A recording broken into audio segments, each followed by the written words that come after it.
वृंदावन का एक भक्त था,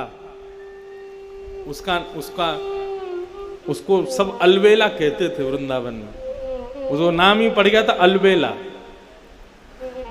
तो बंधु वो रोज बिहारी जी का दर्शन करने जाता था अपने सब मित्र मंडली के साथ में, वृंदावन में रहता था।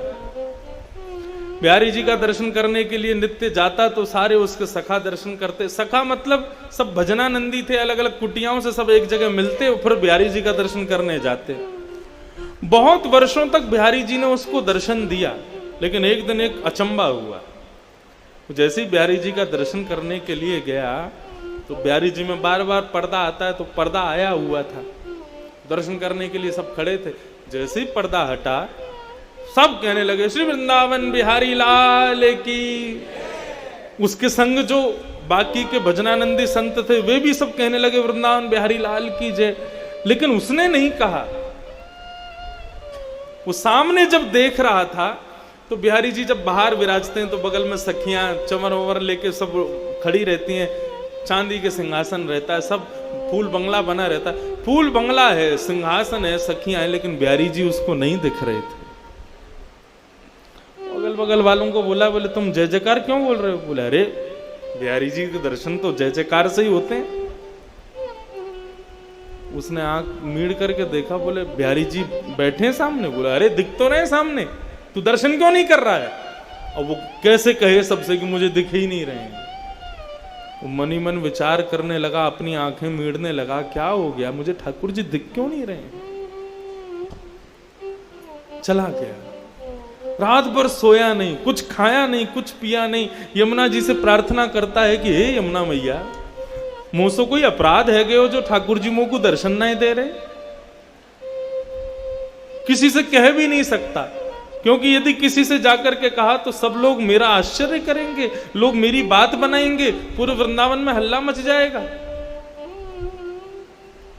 शाम को प्रणाम करके पुनः बिहारी जी का दर्शन करने के लिए गया। बोले कल पता नहीं क्या हुआ, मैं देख नहीं पाया हूँ, मुझसे कोई अपराध बन गया होगा, आज बिहारी जी दिखेंगे। दूसरे दिन जब पुनः गया, सबने दर्शन किए, कपाट खुलते सब जय जयकार करने लगे, वृंदावन बिहारी लाल की जय। उसने फिर देखा तो सामने फिर बिहारी जी नहीं दिखे, अकेला सिंहासन खाली। चिंता में पड़ गया, ब्लड प्रेशर हाई, पसीना पसीना हो गया। मुझसे क्या अपराध हो गया, बिहारी जी मुझे दिख क्यों नहीं रहे हैं?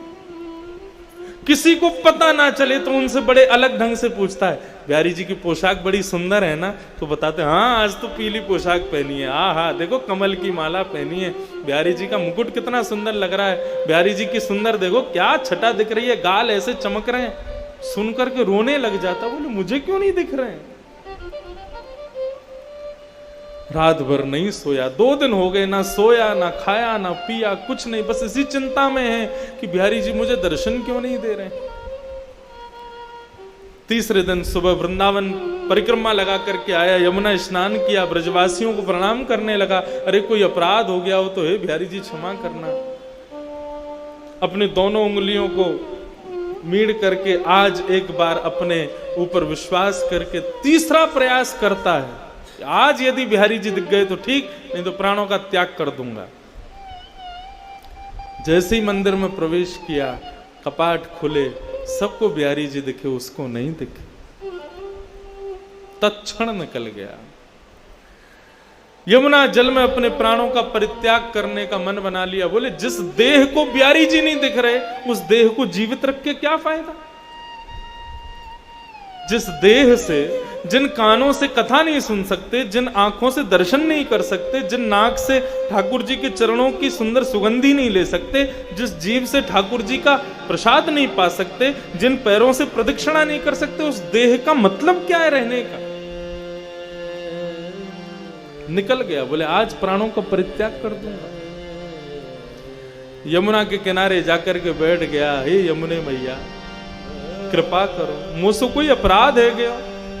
मुझको याद है मैंने ऐसो कछु ना कियो, जाके भाव से ठाकुर जी मुझको दर्शन नहीं दे रहे हैं। यदि मेरा कोई अपराध है, बिहारी जी मुझको दर्शन नहीं दे रहे हैं, तो या दर्शन ना देनो तो एक प्रकार से मेरो वध के समान है, मैं आज अपने प्राण त्याग दूंगा। यमुना जल में प्रवेश करने लगा अपने प्राणों के परित्याग के लिए। तभी एक व्यक्ति वहां पर आया, उसको कुष्ठ रोग हो गया था, उसको एक रोग हो गया था, उसके पूरे शरीर पर, पूरे अंग पर, पूरे मुख पर दाने हो गए थे। उस व्यक्ति ने आकर कहा, अरे महाराज रुको, अपने प्राण मत त्यागो, यदि तुम चले गए तो मेरा बहुत बड़ा घाटा हो जाएगा। बोला तुम्हारा क्या घाटा होगा? बोले बाहर तो आओ, मेरी बात तो सुनो। वो बाहर आए, उन्होंने कहा क्या बात है, क्या कहना चाहते हो? बोले महाराज मेरे को एक त्वचा का रोग हो गया है। बोले अच्छा, तो इसका इलाज करवाओ, मुझसे क्यों पूछ रहे हो? बोले कि मैंने इलाज करवाया लेकिन मेरा ये दूर नहीं हुआ। मैं वृंदावन आकर के रहने लगा, तभी एक संत ने मुझसे कहा कि भैया यदि तुमको अपना कुष्ठ रोग दूर करना है तो मैंने स्वप्न में तुमको देखा था, और स्वप्न में बिहारी जी ने मुझे प्रेरणा दी कि यदि मेरा भक्त अलबेला इसको कह दे, इसकी गुहार मुझसे लगा दे कि हे बिहारी जी इसका कुष्ठ रोग ठीक कर दो, तो ये ठीक हो जाएगा। अलबेला बोला ये कौन सी विचित्र बात बता रहे हो, तुमको रोग हुआ और मैं बिहारी जी से कहूं कि इसका रोग दूर कर दे, और बिहारी जी तुम्हारा रोग दूर कर देंगे? जो मुझे दर्शन नहीं दे रहे वो मेरी बात से तुम्हारा रोग कैसे दूर कर देंगे? बोले आपका क्या लग जाएगा, आपको केवल इतना ही तो कहना है बिहारी जी इसको ठीक कर दो, मैं ठीक हो जाऊंगा तो सब ठीक हो जाएगा, आप फिर जो चाहो वो कर लेना, इतना कहना ही तो है। उसने कहा ठीक है, तुम्हारी बात मान जाए तो बढ़िया है, मुझे तो दर्शन हो नहीं रहे बिहारी जी के। हे बिहारी जी मेरे से तो कोई अपराध हो गया, मुझे तो दर्शन दे नहीं रहे हो, लेकिन इस भक्त का भाव है यदि मैं कह दूंगा तो ये ठीक हो जाएगा, इसलिए मैं प्रणाम करके कहना चाहता हूं इस भक्त का कुष्ठ रोग ठीक कर दो। जैसे उन्होंने कहा इसका कुष्ठ रोग ठीक कर दो, उसके अंग के सारे रोग दूर होने लगे, एक एक करके उसका समस्त जो जितना भी उसके अंग पर जो भी पीड़ा थी सब दूर हो गई। भक्त देख करके आश्चर्य करने लगा, मेरे को दर्शन नहीं दे रहे, 3 दिन से मुझे दर्शन जिनका नहीं हो रहा, वो मेरे एक बार कहने पर तुम्हारे रोग को दूर कर रहे हैं, मुझे समझ नहीं आ रहा ये हो क्या रहा है। इतने में सामने सांवरे सलोने श्री बिहारी जी महाराज प्रकट हो गए, प्रकट होकर के उसको दर्शन दे दिया। पहले तो दर्शन करके आनंदित हो गया, खूब रोया, बोले प्रभु मुझसे कोई अपराध हो गया जो मुझे दर्शन नहीं दिया, और ये सब क्या लीला है आपकी, मुझे एक बार बताओ, विस्तार से वर्णन करो, ये सब क्या हुआ है। बिहारी जी कितनी अच्छी बात कहते हैं। बिहारी जी बोलते हैं वे संसार के लोग मेरे मंदिर में आते हैं, सब कोई भी शांत नहीं रहता है, बोलते ही रहते, बोलते ही रहते, बोलते अपने सब कष्ट मुझको बताते हैं, किसी के परिवार में कष्ट, किसी के शरीर में कष्ट, किसी की मैया से दुखी, किसी कोई पत्नी से दुखी, कोई बच्चों से दुखी, सब कष्ट में हैं, सब मुझसे आकर के यही मांगते रहते हैं कि हे बिहारी जी कृपा करो। लेकिन आज तक तूने मुझसे आकर के कुछ नहीं कहा, तू सदा सर्वदा शांत रहा, तूने आज तक मुझसे कुछ नहीं मांगा, एक शब्द नहीं मांगा। तू जब भी मंदिर में आता है शांत भाव से खड़ा रहता है, मेरा दर्शन करके चला जाता है, कभी मुझसे कुछ मांगता नहीं। तू लोगों के मांगने से मेरे अंदर ऐसा भाव प्रकट हो गया, मैं केवल देना ही जानता हूं, उसके अलावा मेरे पास कुछ नहीं है। लेकिन अलवेला मेरे से आकर के कभी कुछ नहीं मांगता है, तो जो मुझसे कुछ नहीं मांगता ऐसे व्यक्ति को मैं दर्शन कैसे दूं?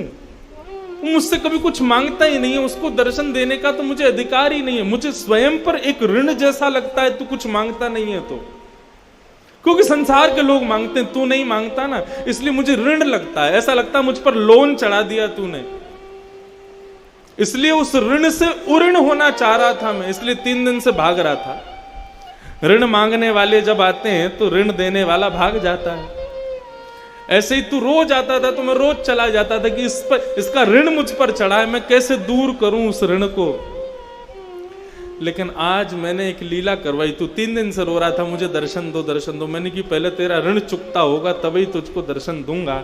तो मैंने ऐसी योजना बनाई कि तेरे द्वारा कुछ तो मांगा जाए, तो इस कुष्ठ रोगी का कुष्ठ रोग दूर करने का भाव तूने मुझसे मांगा, तेरा ऋण उतर गया, मैंने तुझको दर्शन दे दिया। इसका मतलब दो भाव में हैं। इसका मतलब ये मत समझना कि बिहारी जी से हम कुछ मांगेंगे नहीं तो बिहारी जी अदृश्य हो जाएंगे, नहीं। अरे विचार करो, बिहारी जी के सामने जाकर के केवल शांत रहोगे, कुछ कहोगे नहीं, केवल बिहारी जी का दर्शन करोगे, अपने मनोभाव कुछ नहीं व्यक्त करोगे।